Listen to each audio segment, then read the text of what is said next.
Hi guys, it's Mo from Marines and we're back again for my May wrap up. And May was crazy.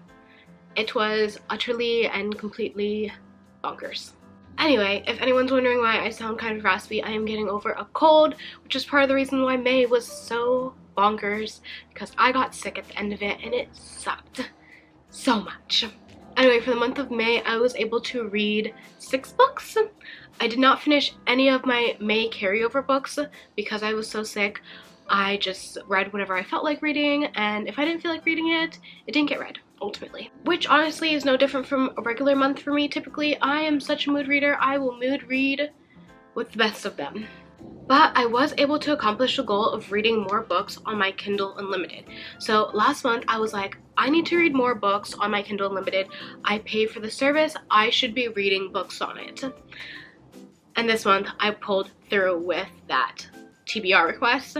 Not only did I read more books on my Kindle Unlimited, I listened to more audiobooks on my Kindle Unlimited, which I love this new feature of Kindle because like I realized audiobooks are really where it's at for productivity. As long as the book is good and the audiobook version of the book is good, it'll work out well for me.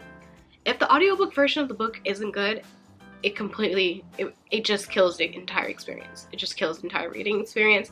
I get thrown out of the world so quickly. It just does not work for me. So the first book I read in May is actually called Crave. This is my Kindle Unlimited book that I read, and it surely feels like the wannabe Twilight, honestly. The cover screams wannabe Twilight. It just does, okay? And it is a paranormal romance. I definitely feel like it gave me the same vibes that ACOTAR and the other fairy book, I'll put it up right here, gives me, which is reality TV for magical creatures. So this one would just happen to be like vampires and whatever other magical creature is in this world building aspect. But yeah, I feel like it falls under that category, and I was very much so entertained by it. But was the story that good? Was the plot really there? Was there really like hardcore development happening? No. It truly is just a good ride if you enjoy the ride. If you don't enjoy the ride, then you probably won't like it, but yeah. I read Crush, Crave, Covet, all 3 of them. There are more books in the series, but I feel like I met my quota of like how much of this writing I could handle in a short period of time. And it was fun. It was a good ride. I enjoyed the ride. I probably wouldn't do it again, but it gave me magical feels when I needed them. For Crave, I did give it a 4.25, which it's not that good of a book, but it kept me entertained enough, so it made it to a 4 in my heart because of the entertainment level. But if you're going there for any type of literary anything, don't be surprised when you don't get it. And these books are quite thick. The first book is like 570 pages, and the third book is like 704 pages. So these aren't really small reads. They are nice little chunkies.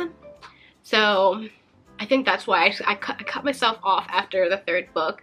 But I also cut myself off because the plot just wasn't very there for me. And the romance was cool and all, but like, it was also not like the best romance I've ever read either. So I was just like, blah blah. Yeah, that's how I felt about them. So Crave is pretty much about this girl. She has lost her parents and she's moving to live with her uncle and her cousin. And they pretty much live in Alaska, which is like cold, and she's like a sunshine girl, and she's like, how am I gonna survive in this Alaska wilderness type thing? And they pretty much live in like this boarding school type thing, and her uncle's like the dean of the school or something. And she goes there, and lo and behold, it's a magical universe type boarding school thing, and she discovers that she's a magical creature. And this is just her story unraveling in a weird way in this book. And that pretty much just sums up. She has to, you know, solve all these mysteries and grow into herself, and it's like a total YA 2010 type book vibe. Yeah, I think that's a good, 2010 YA book vibe. There you go. So those were the first 3 books I read in the month, and then I picked up Arrow to the Moon by Emily X.R. Penn.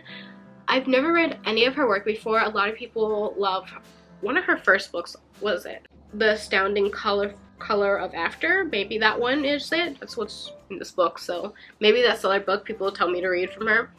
But this is my first work by her, and it does read somewhat like a contemporary romance, like a rom-com, but this is supposed to be a Chinese mythology retelling with a reinterpretation of Romeo and Juliet. I don't like Romeo and Juliet. I hated reading that thing in high school. Oh gosh, it was so boring. But yeah, so this is about Hunter. He has a perfect aim with a bow and arrow, but his life is pretty much in chaos. He's haunted by his family's past, and then he meets Luna Chang at his new school, and she's pretty much stifled by her parents' expectations of her. And there's a feud between their two families, so that's where the Romeo and Juliet thing comes in. I did not really care for this book, honestly. Like, it was too contemporary for me. I did not like the ending of it. I thought it was gonna be better. I thought there was gonna be more. I thought we were gonna get more, but we didn't, and it made me mad. So that's another reason I didn't like this book. And I gave it 4 stars because it was entertaining enough that I didn't DNF it. Typically anything below 4 stars just gets DNF'd before I get too deep in it. But I feel like this is a 3. The book's a 3. It just feels like a 3. It was okay. It had one more point that made it a 4, and that point is what kept me reading it. I just feel like we're missing more stuff that could have happened in this book, and I feel like it wasn't suspenseful. Like, the parts that were supposed to be suspenseful for me weren't suspenseful, and they just fell flat. I felt like the romance fell flat.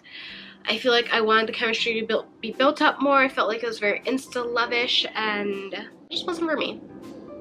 I'm not a contemporary romance person, so I'm not surprised. I thought, since this is a Chinese mythology retelling, that's what the aspect of the book that was going to capture me the most, but it wasn't. Oh well. I still had high hopes for it. It let me down a lot. It's a 4. It is a 4. It is what it is. The next book I read was 6 Crimson Cranes by Elizabeth Lim, and I was so excited to read this book. I've been wanting to read this book since last year, and I'm happy I finally got around to it on my TBR, and it finally came around to me on my Libby app, so I was able to read. I don't know why I'm pointing my sunscreen at you guys. I don't know. Anyway, I'm so happy I read this book. I loved it. It's not like it's a side piece romance. It is indeed a side piece romance, but I feel like the character development, the originality of the story, the writing style, it just kept me hooked, and I really enjoyed it. 6 Crimson Cranes is about this girl. She is a princess. She's living pretty much as, I want to say she's the middle daughter. I don't know. She has a bunch of brothers, and she has a stepmom, and she is getting an arranged marriage to this prince who lives really far away, so she doesn't really know who he is, and she doesn't want to get married to him. So she's like acting out, and this is a magical world, so she has magic, but the universe, in her universe, having magic is not a good thing. They don't want you to have magic. They think magic is evil because of how it corrupts people and makes people into potential demons in the long run. So she's like hiding her magic in the book, and I don't know. This book just really hit for me. I enjoyed it a lot because even though it was a side piece romance, I feel like it was a very solid builder of chemistry for a true romance in future books. And I'm so excited for the sequel to come out. I'm going to be probably pre-ordering it. And this book is a potential 5-star book for me. I feel like I'm gonna love the sequel a lot, and it's gonna make the series a 5-star series for me. But it was just amazing. It was just amazing. I just loved it, and I couldn't help but love it. And let me read you guys the little blurb. The only princess of Katia has a secret. Forbidden magic runs through her veins. Normally she conceals it well, but on the morning of her betrothal ceremony, Shuri loses control. At first, her mistakes seem like a stroke of luck, forestalling the wedding she never wanted, but it also catches the attention of Reikama, her stepmother, a sorceress in her own right. Reikama banishes the young princess, turning her brothers into cranes. She warns Shuri that she must speak of it to no one. For with every word that escapes her lips, one of her brothers will die. Penniless, voiceless, and alone, Shiri searches for her brothers and uncovers a dark conspiracy to seize the throne.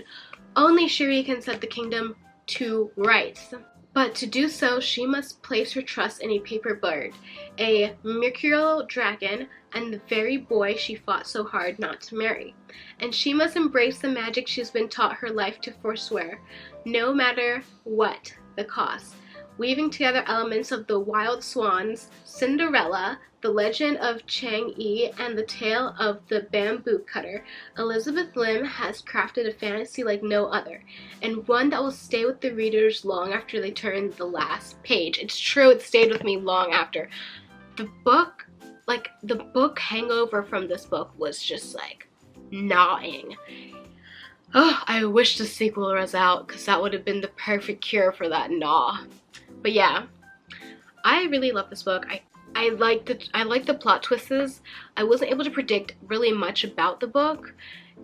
The story was so original. I never expected anything that happened. And it wasn't suspenseful for me personally, but I think it was trying to be written as suspenseful in certain parts. The suspense never hit for me, but the book was just so wholesome. It was so wellness. It was just really good. I don't even know the words to put into words how good this book was. I remember listening to it on audiobook and reading along with it and thinking this is just a really good novel.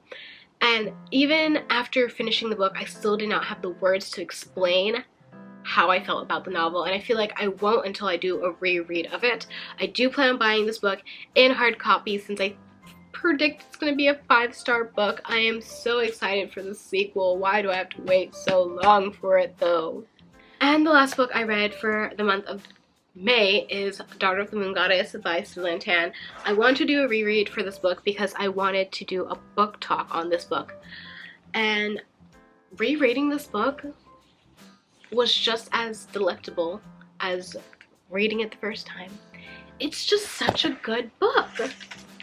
So, Daughter of the Moon Goddess is essentially the story of Daughter of the Moon Goddess. And it is her daughter's tale of freeing her mother from the captivity of the moon. And it is so beautiful. There's a love story, it's a side piece romance, and it's somewhat of a love triangle-ish. But I think this is one of the best love triangles I've ever read because it wasn't weird and awkward. It wasn't cringy. I feel like it was the best love triangle I've ever read. Next to Infernal Devices, of course.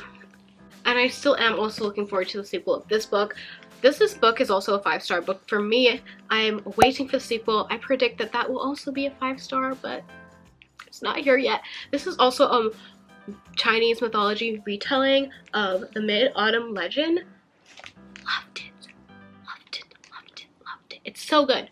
Even though these are retellings by the same mythology, retellings of the same mythology, they have so very worlds away grasps on the story, which I thought was amazing.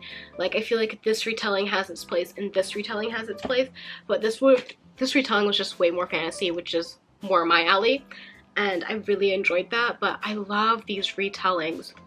I have been loving all the retellings I've been getting in my book boxes. I feel like retellings are really where my heart is lying right now, because every time I get a new retelling in the book, in like a book box or something, or I see it online and I'm like, oh, I should read that, I'm always captivated. I'm always happy by it. I'm always like moved by the originality of this mythology. I cannot deal. But I probably will be doing a book talk on Daughter of the Moon Goddess as soon as I'm done editing it. I'll finally get it out. But well, I love this book. Still 5 stars. It was such a pleasure to reread it, and I finally had some character art to reread it with because Fairy Loot sent some over in one of their boxes. Loved it. Reading with character art is truly an elevated experience. So rereading this with the character art moved me, made me so happy. Very, very pleased. And I was able to retab and re-highlight. I didn't tab, actually I highlighted. I was able to re-highlight and tab some of the stuff I missed before. Why do I keep saying tab? I did not tab anything in this book. Re-highlight things in the book. Because when I first read it the first time, I gobbled this book up. I devoured it. I was trying to make notes in the margins when I was reading, but I just couldn't. I just had to keep reading with my eyes peeled wide open. Because it was so good. And I love this author. I feel like she writes in a very relatable fantasy way, which that's the best way I can explain that, because how relatable can fantasy really be? But the experiences of the fantasy are very relatable, at least to my life. I truly enjoyed this book. Sequel, be here now, please. And those were all the books I read in the month of May. It was crazy. I have this head cold. I'm still getting over it. I'm so happy though I was able to read so many good books. And I'm looking forward to the books I'm going to read in June. I'm ready for them. So excited. Happy reading, y'all. Remember, I'm here every Friday. Bye.